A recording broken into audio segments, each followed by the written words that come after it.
Napasyalan nyo na ba o napuntahan nyo na ba ang bayan ng Ambaggio sa lalawigan ng Nueva Vizcaya? Ako rin hindi pa.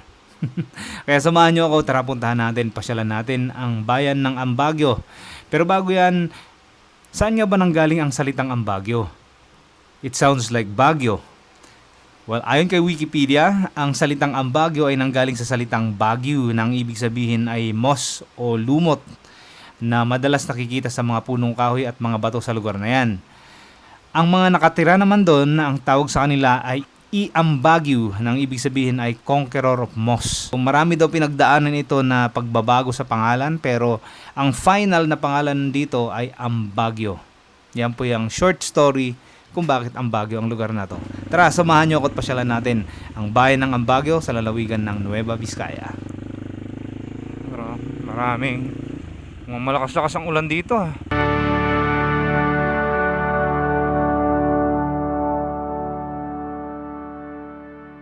Pagabag, Nueva Vizcaya. Dito tayo nakapag-overnight. Ate, may kape?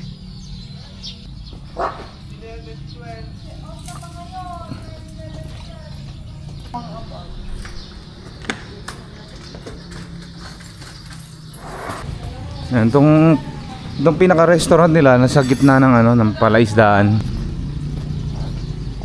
Tapos ito yung main road. Tsura niya rito.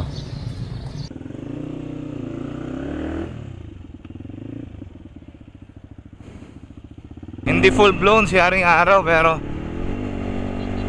ayos na rin at nagpapakita na.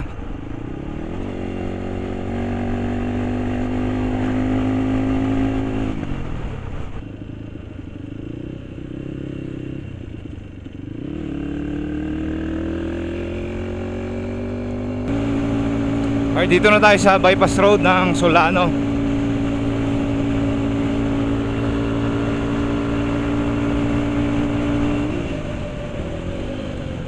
Dito na tayo sa kanto mga brother, papunta ng Ambaggio. Papakanan dito. Tignan natin. Gulon Peak. Yan pinakamahabang pwede natin puntahan, Gulon Peak. Oh, tara. Tara sa Gulon Peak. Ilang oras ba to? 46 minutes. Mahaba-haba rin pala to. Ba't parang basang-basa yung kalsada nila rito? Ibig sabihin nag-uulan dito. Chill ride lang tayo. May nakapagsabi sa akin na meron daw backdoor dito papunta ng Tinok. Parang gusto ko rin daanan yan, pero sa summer na. Last time na nakita ko yun, sobrang hirap eh. Merong naglakas loob eh. May vlog yun eh actually. Traversing Ambaggio to Tinok. Ito mga brother nga pala yung video niya. Pangalan ng vlogger na to ay si Crimson. Crimson something, hindi ko mabigkas yung last eh. Pero i-highlight ko lang tong ginawa niya na to dahil solo rider din kasi to. Ayan, ang kagandahan pa sa ginawa niya, underpower yung motor niya sa tingin ko lang I think 100cc lang tong motor niya. Kaya medyo nahirapan siya sa mga akyatan. At saka siguro consider din natin yung dulas dahil nga tag-ulan yan pumunta siya dyan eh. Yan, mapansin nyo yung kalsada, basa. Tapos parang may katarikan din. Mahirap din kasi desisyonan yan kung sa camera lang natin nakikita yung kalsada kung gaano ba talaga katarik yan o ano. Pero I mean obviously madulas tsaka matarik dahil tinutulak na nyo yung motor eh. So makita nyo na sa mga struggle na ito kapag ka solo rider ka. Diskarte mo yan, paano mo lulusutan to, lahat yan diskarte mo. Kaya triple yung fulfillment na mararamdaman mo kapag nalusutan mo yung mga ganyang klase ng trail o gantong klaseng kahirap ng kalsada. Medyo tricky rin tong inakyatan niya, parang bangin na nga yung gilid niya. Itong Ambaggio kasi na to, pag tinitignan mo siya sa mapa, para lang siyang nahihiwalay dito sa western side ng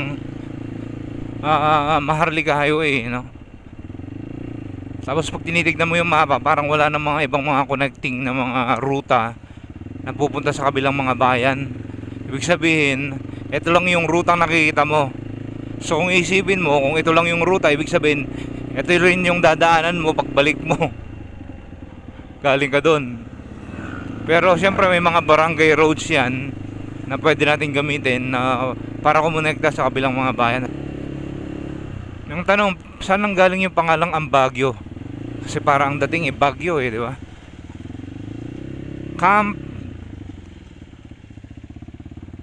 Mount Pulag via Ambagyo Camp 2. Damien, ayun, maraming pwedeng pasyalan dito. Ito na, backyard na nga. Mukhang patarik ng patarik to, no?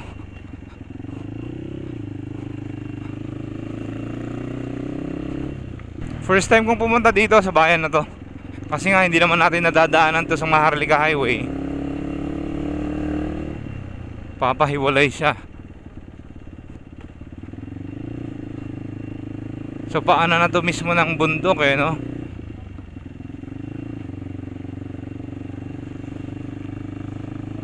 Ambagyo, Malabagyo.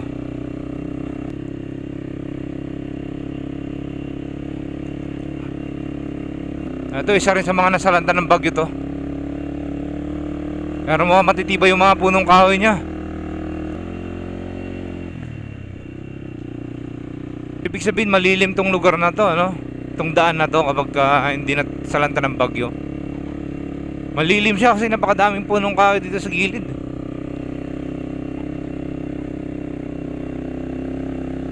Oh.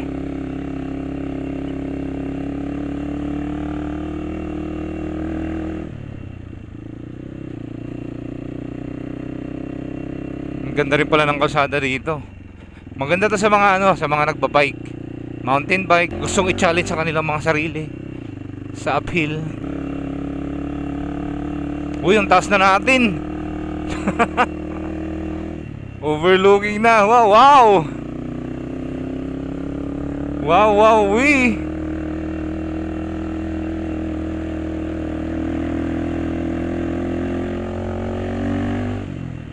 Napakakulimlim sa banda rito.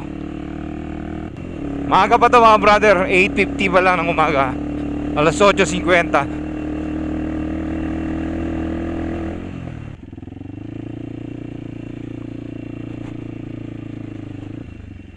Sementado pa naman yata dito. Ay, sementado pa. Natabunan lang ng putik yan.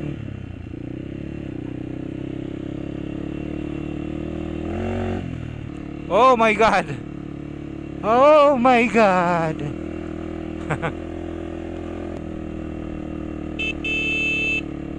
Ambagyo, here I come. Oops.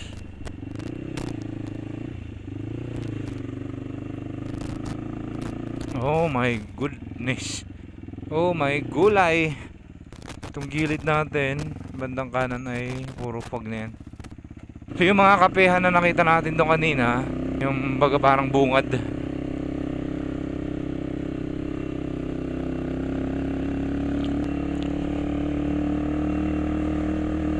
Oh! Foggy, Ambagyo! Halfway pa lang tayo doon sa nakaset sa map. Gumagalaw pa ba itong mapa ko? May signal naman dito. Kaya no problema.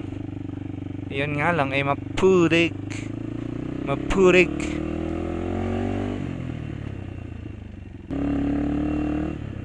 Love camp. Uy, may camping area dito. Abi na to. Mukhang magsi-zero visibility dito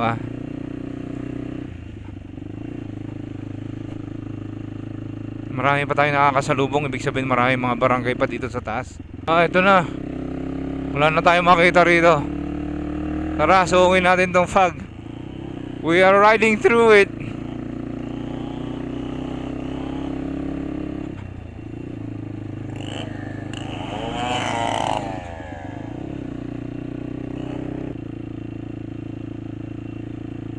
Hoy, may nagbabike.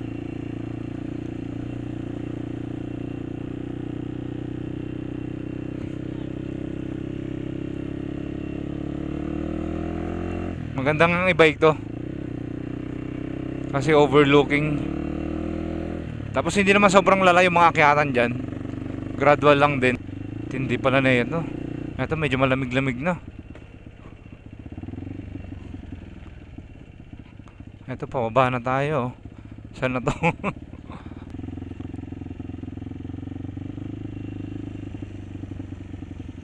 Dadaanan ng tubig kasi ito eh. Tapos halo-halo na. May putik, may mga dahon na nabubulok. Ah, holy smokes. Grabe pala yung akyatin natin doon. Saan na to?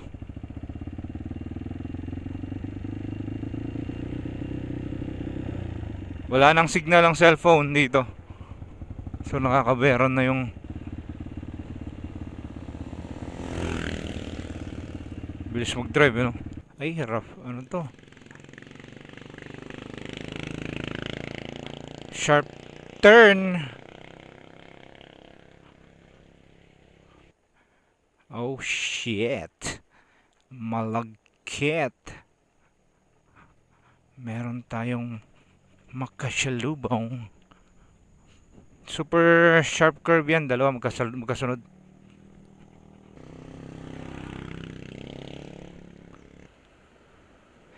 Palamigin lang natin yung brake sa likod. Kumakapit pa naman pero huwag muna natin pilitin yan. Kung ganyang pabulusok ang binabaan natin, sigurado mainit na yan. Ewan ko kung pansin nyo yung taniman nila. Sobrang tarik na yan. Magtaka na kayo paano nila ina-harvest yan, ano? Punta tayo doon, paakyat, paikot hanggang sa pinaka kabilang side ng bundok.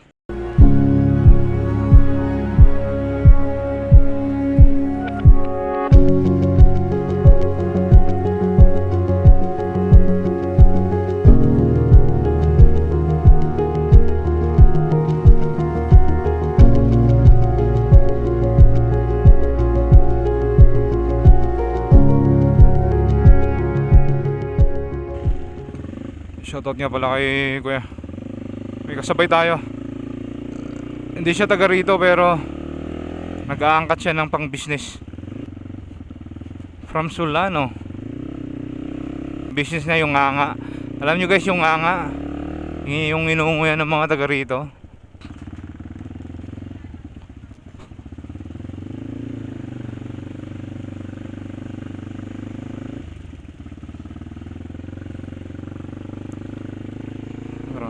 Maraming malakas-lakas ang ulan dito ah.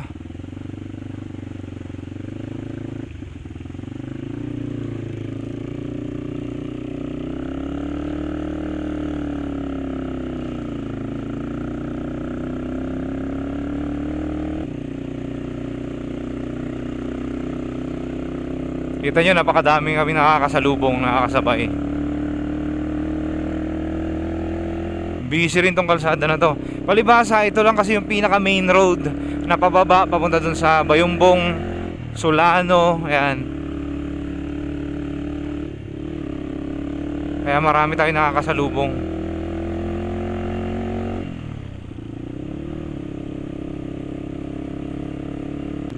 Ito, nakunan to ng drone shot kanina, napakaganda tong taniman nila. Pero talaga magtataka kayo, ano? Hindi na-erode yan noong bumagyo. Maganda rin yung pundasyon ng mga lupa na yan. Grabe na to.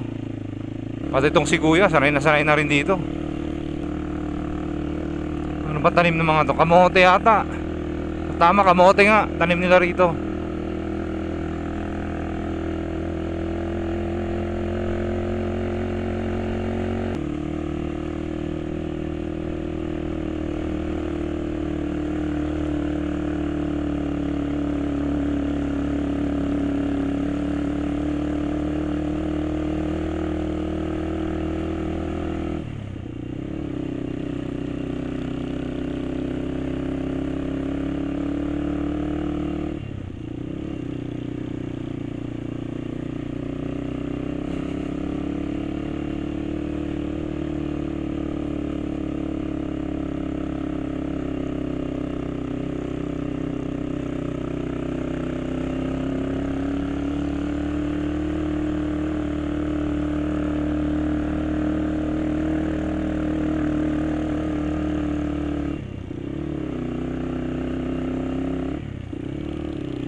Time check natin na ito, 9:38 na umaga, maaga pa.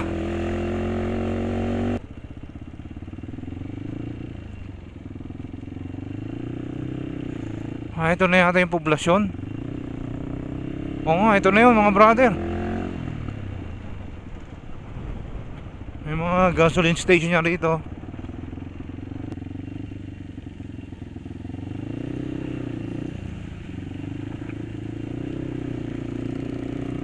Grabe ang lamig ng tubig. Ang lamig ng tubig. Ano to, malapad ang kalsada na to.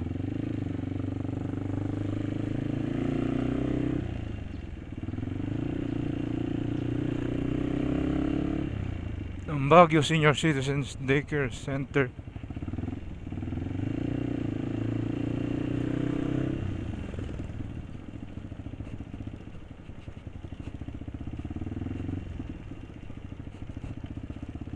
Ay.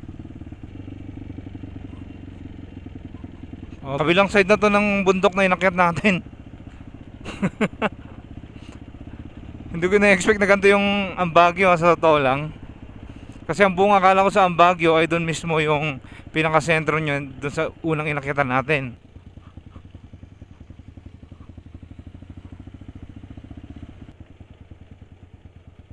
Ay, hindi ko makita yung mapa eh.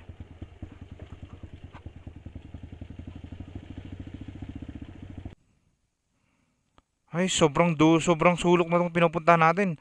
Actually, nalagpasan na natin yung peak mga brother. Katabi lang siya ng Baguio Town Hall. Apa iso dito yung mapanji kwa? Tinok? Tinok? Wine. Oo, yun yata yan. Asipulo tapos connect rin ng Tinok eh no. So balik na tayo. Puntahan na lang natin yung pinakaunang target natin na Golon's Peak. Ayan. Itong Golon's Peak na to medyo malapit lang dun sa may Municipal Hall ng Baguio. On the way na tayo sa Golon's Peak or Golon Peak. So maalala nyo si kuya, yung na-meet natin sa baba kanina, na naghahanap siya, nagbi-business siya ng manganga. Ito yun, beetle nut po yan. Ito yung kinukuha niya dito sa Baguio. Yung bunga niyan, yun yung pinanghahalo nila dun sa tabako at apog ng inunguyan nila. Medyo masukal pa sa ngayon. Gagawin na lang natin, papaliparan ko ng drone. Papaliparan ko na lang siya. For sure makikita natin sa drone shot yan. Doon tayo magpalipad.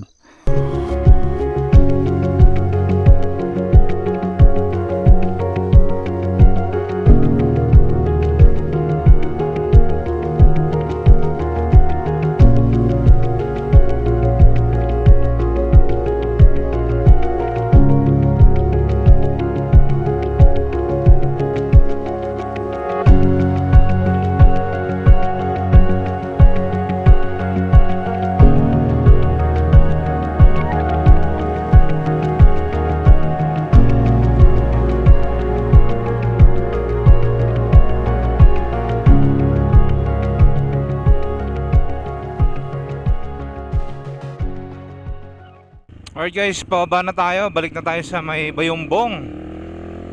At diretso na uwi na rin tayo ng Tarlac City.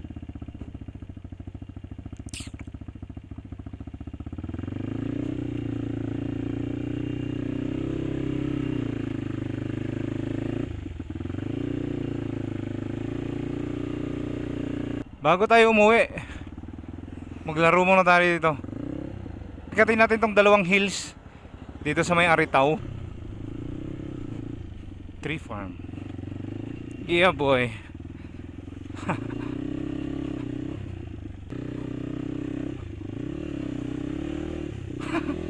Woohoo! Yeah man. Woohoo! Come on Rosa. Oh wait. Ayun, hangayatan.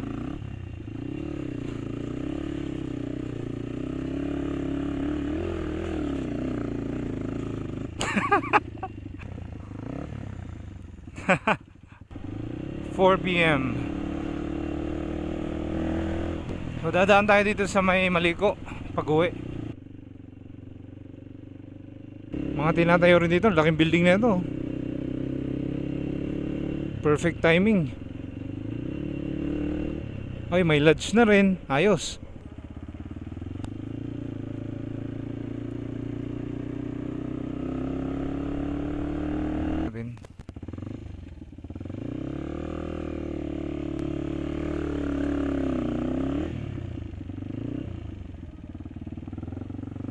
Ang dami nang palang naitayo rito mga brother.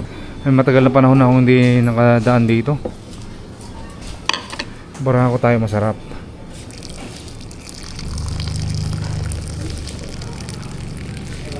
Alright guys, tapos na tayo magkape ulit. Last na kape para makasurvive tayo sa pag-uwi. Shoutout nga pala kina sir. May nakakilala sa atin dyan, DPWH ata. Uy, marami pa rin bisita dito sa may Sherman Tank. Next time babalikan natin to. Ngayon dadaanan ko muna. Dadaanan ko lang. Papakita ko lang sa inyo yung mga kaibahan. Napakadami na nga. May mga kapihan sa taas. I think party dito wala masyado. Ito yung dating campsite dating campsite to. May mga ano na rin. Diners deck. May establishmento na rin sila dyan. Napakadami na. Yung kinainan natin doon kanina bago yun. At saka 2-story building. Tindi no? Ganun kabilis. Ito hindi ko makakalimutan tong kalsada na to dahil isa ako sa mga nangunang nag-vlog dito na hindi pa to sementado. Lakas ng tubig dito sa falls. Tingnan nyo. That's what I am saying. Dati ito nung ginagawa tong kalsada na to, malayo yan, hindi katabi mismo ng kalsada yan. So ang ginawa nila, pinalapad nila yung kalsada, sumakto yung babagsakan ng tubig dito sa kalsada mismo.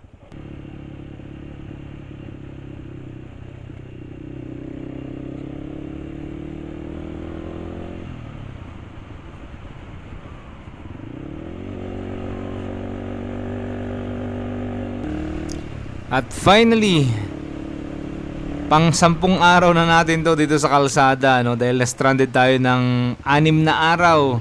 2 araw sa Abra, 2 araw sa Cagayan, at 2 araw sa Isabela dahil sa mga bagyong nakasalubong natin. Dito ko natatapos itong vlog na to. Maraming salamat ulit sa inyong pagsama at panonood. Kung nagustuhan mo ang video na to, please like, share, and subscribe. Mike Solo Riding Adventures signing out.